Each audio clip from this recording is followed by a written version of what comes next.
Hi, my name is Irene Kelleher and I am a writer and a performer from the county of Cork, of course.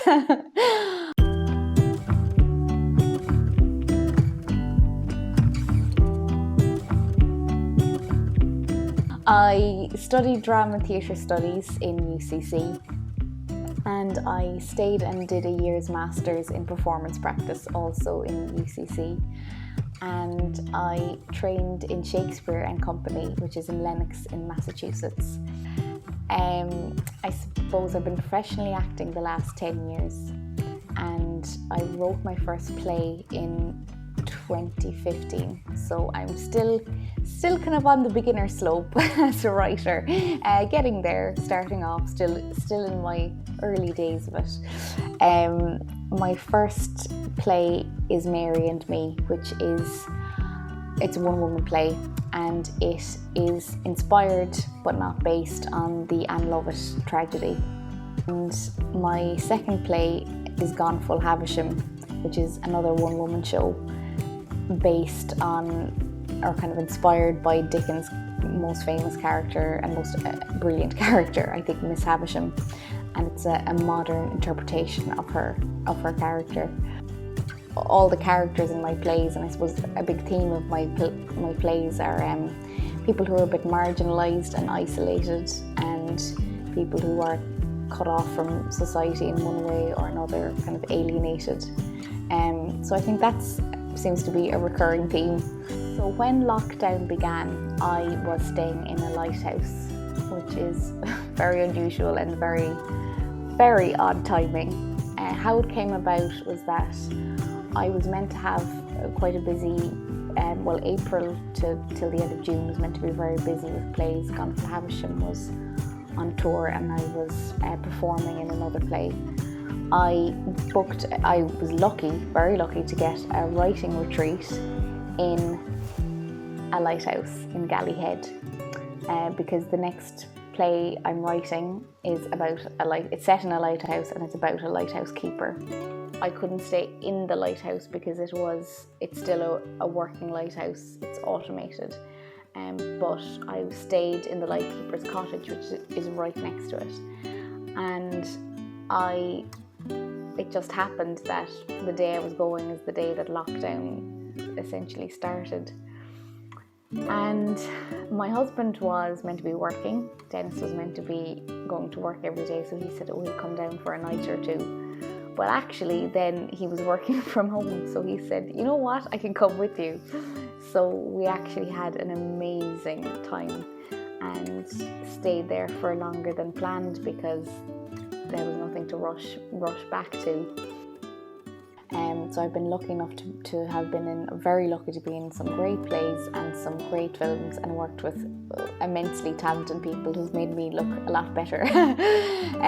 I was very lucky to work and to know filmmaker Sean Brannock, who I worked with on his feature film Beyond the Woods, and most recently in a short film that he wrote called Mother, Father, Monster, which was a short gothic period horror film, which is quite unusual.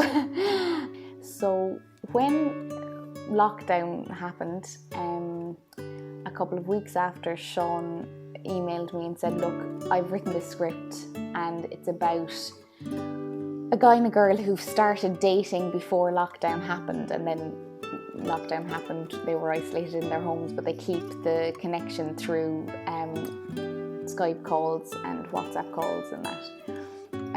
So he wrote it with myself and asked would my husband play the other part, so myself and Dennis in mind.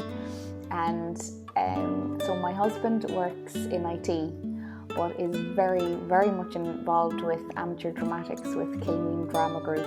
So every now and then I rope him into projects. And I asked Dennis, and I thought, I don't know if he'll do it now, but he read the script and he thought it was great fun, so he said he would be delighted. And we thought it was something that not only was a really fun script, but also to kind of create something during lockdown and in years to come, where we think, what did we do then? Did we really just eat and binge and watch Netflix, which is, happening what we do most days.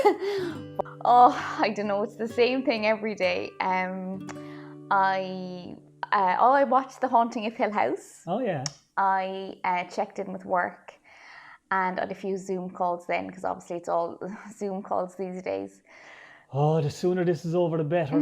Yeah, we jumped at it. We were delighted to be asked, and it was quite challenging in that we had to film it ourselves, and I am not not tech savvy, not camera savvy. Like, it took me about an hour to set this phone up on a tripod. So yeah, it was really good fun. So we couldn't be in the same room as each other when we were filming the pieces, because we had to use the audio from it, so we had to kind of guess when the other person had responded. So we did actually film the pieces. There's 10 little scenes in it, which you wouldn't think because it's only 5 minutes, but there's 10 little scenes, and we did each scene at the same time but in different rooms, so we couldn't really hear each other responding. So what we did after each take was go into the same room and watch both our reactions at the same time. We held our phones up to each other and watched and see did they sync. So that was fun. I think one of the reasons why the project worked was because I've worked with Sean before, and I think when you work with someone a few times on a couple of projects, you build up a kind of a shorthand, and you know exactly how that person likes to work or what their strengths are, and I think that's the same with both of us, and it kind of came together a lot quicker as such. And obviously, because I've been married to my gorgeous husband for 4 years, there's quite a lot of chemistry there. So obviously that helped matters as well. Oh, I know, me too. Where do you want to meet? Well, I don't mind your place, mine. Sure, look, I'll call you tomorrow and we can fix the time and place and all that. I know this might sound a bit cheesy, but I really do think we're made for each other. Like, we're the perfect fit. Oh God, look, I feel the exact same. So to keep myself sane in this period of isolation, I have been writing. I've been writing the Lighthouse play, but more than that, I have taken time out. And I really think it's very hard on artists, because at the moment there's this huge, I think there's a big pressure on us to create work, or we have to keep busy, or you have to keep out there, people will forget who you are. But I think what's more important is that we also just kind of take time. Yeah, definitely do a bit of writing, recording, whatever it is you need to do to keep sane, and it's definitely healthy to keep busy as well.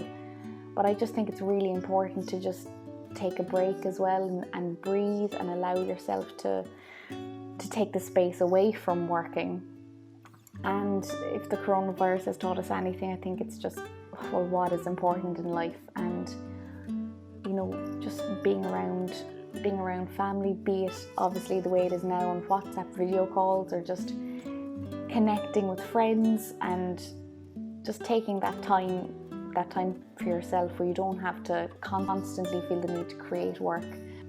I'm going to appreciate so much more spending time with family and friends. I WhatsApp video call my mum every single day, and the one thing I can't wait to do after all this is give her a hug. So while I am, you know, happy to get back to work when the time is right, I'm not going to put myself under crazy pressure to keep writing or keep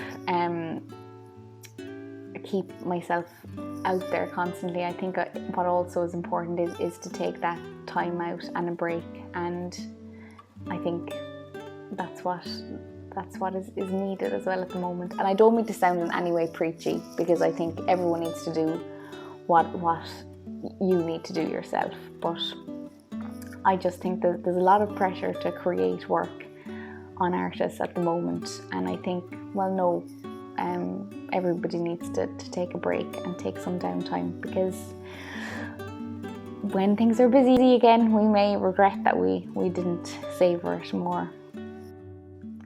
I am on social media for my sins. I'm on Facebook, Twitter and Instagram. I am not on TikTok because I'm not that cool and I don't want to have to learn a new thing. So yeah, if anyone is interested, they can follow me on any or all of those mediums. I'm always delighted to make new contacts. And I think that's it. I think I've talked enough.